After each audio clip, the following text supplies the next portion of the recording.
ವೇದಿಕೆ ಈ ವೇದಿಕೆ ಮೇಲೆ ನಿಂತರೆ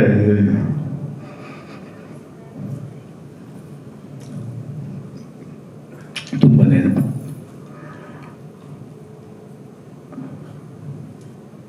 ತುಂಬ ನೆನಪು ಬರುತ್ತೆ. ಆ ನೆನಪಲ್ಲಿ ಹಲವಾರು ನಮ್ಮ ಜೊತೆ ಇದ್ದವರು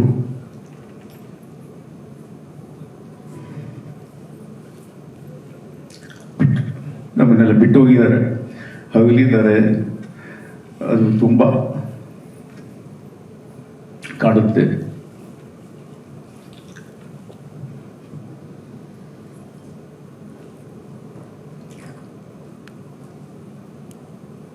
ಯಾಕೆ ಹೇಳ್ತೀನಿ ಅಂದರೆ ಕ್ಷಮಿಸಿ, ಯಾಕೆ ಹೇಳ್ತೀನಿ ಅಂದರೆ ಈ ಒಂದೊಂದು ಮೆಟ್ಲಾಗೋದು,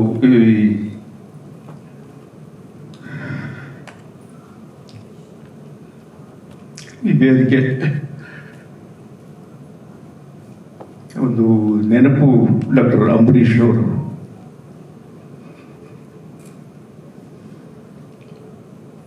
ಇಷ್ಟು ದೊಡ್ಡ ಭವನ ಇಡೀ ಭಾರತ ಚಿತ್ರರಂಗದಲ್ಲೇ ಯಾವ ಚಿತ್ರರಂಗದಲ್ಲೂ ಈ ಥರ ಒಂದು ಸಾಧನೆಯನ್ನು ಮಾಡಿರುವಂಥವರು ಯಾರೂ ಇಲ್ಲ. ಈ ಭವನ ಕಟ್ಟುವಾಗ ಅವ್ರು ಹೇಳ್ತದ್ದು ಇಷ್ಟೇ, ಎಲ್ಲೂ ಇರಬಾರ್ದು ಹಂಗೆ ಕಟ್ಬೇಕು ನಾವು ಅಂತ. ಅದಕ್ಕೆ ಈ ಒಂದು ಭವನ ಇವತ್ತು ಈ ಮಟ್ಟಕ್ಕೆ ಇಡೀ ರಾಜ್ಯದಲ್ಲಿ ನಮ್ಮ ಕಲಾವಿದರಿಗೋಸ್ಕರ, ಚಿತ್ರರಂಗಕ್ಕೋಸ್ಕರ ಈ ಭವನ ಸ್ಥಾಪಿಸಿದರು ಡಾಕ್ಟರ್ ಅಂಬರೀಷ್ ಅವರು.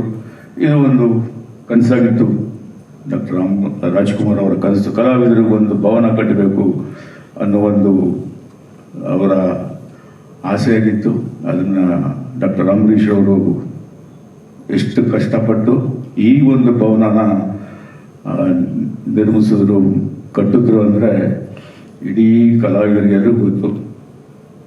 ಅದೊಂದು ಈ ಸಂದರ್ಭದಲ್ಲಿ ಕೆಲವ್ರನ್ನ ನೆನೆಸ್ಕೊಳ್ಬೇಕಾಗುತ್ತೆ ನಾನು.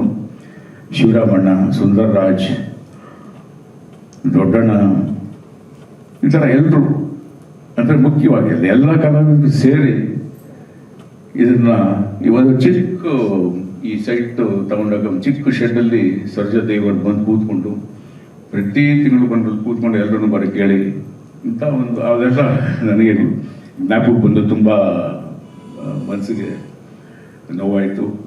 ಇವರು ಇಲ್ವಲ್ಲ ಇವರೆಲ್ಲ ಅಂತ. ಸೊ ಇವತ್ತು ಈ ನುಡಿ ನಮನ ಕಾರ್ಯಕ್ರಮಕ್ಕೆ ಬಂದಿದ್ದೀರಾ. ತಾವೆಲ್ಲರೂ ವೇದಿಕೆ ಮೇಲೆ ಬಂದು ತಮ್ಮ ತಮ್ಮ ಅನಿಸಿಕೆಗಳನ್ನು ಹಂಚ್ಕೋಬೋದು ಅಂತ ಈ ಸಂದರ್ಭ ನಾನು ಕೇಳ್ಕೊತೀನಿ. ನಮಸ್ಕಾರ.